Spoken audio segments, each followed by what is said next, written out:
baca umugani mu kinyarwanda ngo naragenze ndabona. Uzavuga ko wabonye iki utabonye aho umwana wa Kimisagara aganira n'uwa Gatsata ku bijyanye n'imisango y'ubukwe? Iyo ubegereye abasaza kumva ibyo bavuga ni nawe wungukira ubumenyi. Hari igihe umusaza umwe agotwa maze ukahita umugotora nyine ukahita n'umubyeyi wawe kumva. Mbere y'uko tureba ikiganiro cya mutoto wa Gatsata na mutoto wa Kimisagara ku misango y'ubukwe, banzure niba warakanze subscribe ubundi wandike muri comment agace kagusekeje kurusha akandi. Mbese niba uzi ko udafite nyine umwanya cyangwa uri ahantu uri bwisanzure guseka, nturebe iyi video. Twagiye.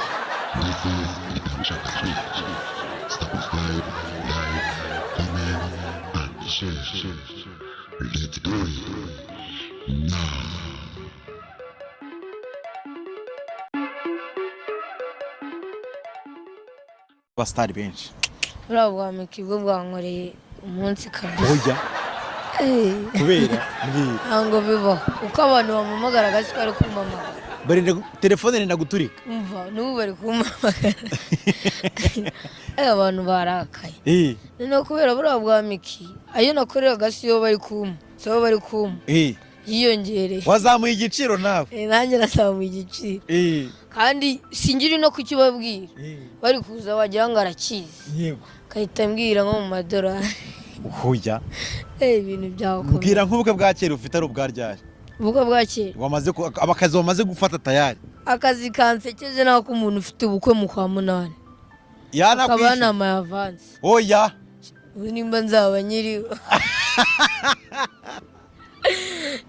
itariki zingahe? itariki ya mbere z'ukwa munani.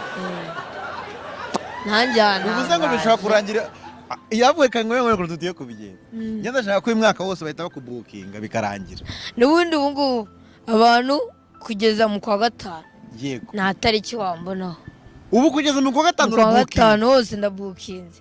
ubwo bari kurwanira umwaka utaha mu kwa munani mu kwa karindwi mu kwa cumi n'abiri. ubu kugeza mu kwa gatanu amatariki yose y'ama weekend urafunze ntahuri. hari naho ndi mu nuri bukugerageze ubwo ahera mu kwa gatanu basi azamuke. nuri kungerageza ari kuza azamura ibiciro hejuru. yego cyangwa se akahita yindura akahita ashyira nko mu mibyizi akahita ashyira ubukwe bwo mu mibyizi nimba gushaka nimba nshaka kandi hari umuntu byabaye yavuze ati ndabushyira mu gihe ariko mpakuze ngo mitariki yambwiye ngo 21 z'ukwa gatatu. ngira ati baramfana Yesu ngo mitariki batagufasha. yego nakubwiye ati nimba 23 ariko wa gatandatu ubwo shyira nko kuri 18. nese nagoza bagiye ku ishuri. ku ishuri bazi ibyo nkora bazi ko ari byo binunze ibyo binshira ishuri. ubwo rero nakubwira ati shatejo mfite akazi.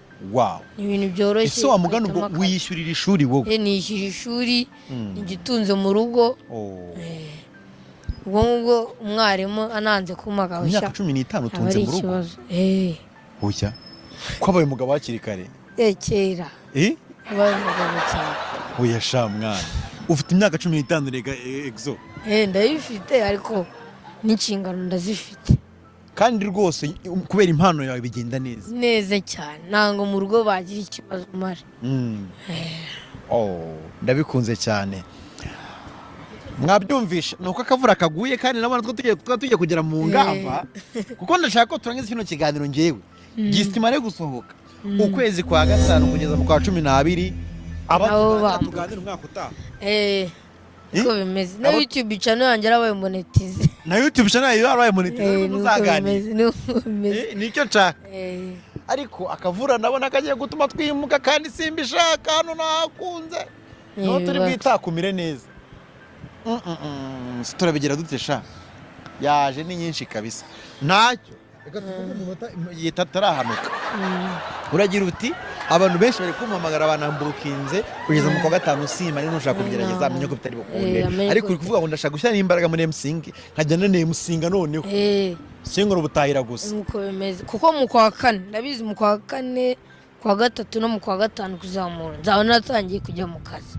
uzabona none musinga neza nzabone musinga ubwo baye barwanira ko musinga ushaka no ko musinga mbirimo cyane ubwo munyitege abantu kuko n'umuyemusi yari ubundi iyo ubegereye abasaza ukumva ibyo bavuga ni nawe wungukira ubumenyi.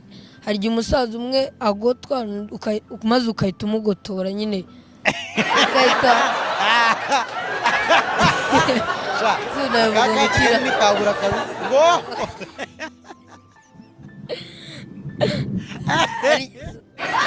hari igihe umusaza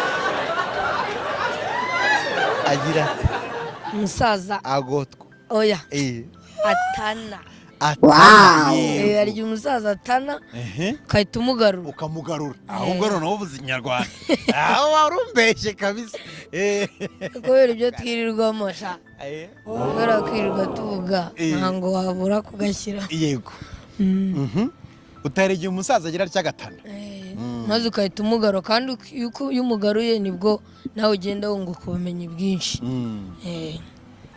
ku buryo ushaka noneho kongeraho ubwemusi ubwemusi n'ubu ngubu nuko mba nshaka kuyobora ubukwe bwose yego ubu ngubu dote narayisoje nyigenda nyine nyimenya narayisoje ikibura ni resebusiyo bananga gupatana akazi ngo ngende nkoremo dote gusa nshaka no gukora resebusiyo kandi ngakora ibintu neza ntabwo nshaka kuzajya mu bukwe ngo ngende nica ibintu by'abandi mba nshaka kuzajya mu bukwe narabimenye neza vuga ati aho umusaza anagize ikintu yicamo namukosa ubu mwumva neza mujyana ko hari abagabo bakoresha imvugo zikakaye nyine baba bafite ikinyaciri magiki niyo mpamvu iyo uvuze ati reka mbumbe musi si unavuga ko uba wipanze akazi uba wipanze akazi kuko uba ugomba gukemura ibibazo byose biri mu bukwe yego aha gutunganyiriza izi ntebe zitatu bitambika sha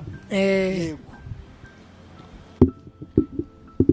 navuga yego igisigo ntukababare mubyeyi wowe ndeba nkamwenyura umunavu ugakendera munyurwanyuze tukimenyana urw'unkunda ni rumana nguwe neza uganje iwanjye ndatekanye utuye iwanjye wowe cyusa kizirikena ntuzebe marishenge nuko ni icy'ababyeyi cyaba ni icy'umukunzi wawe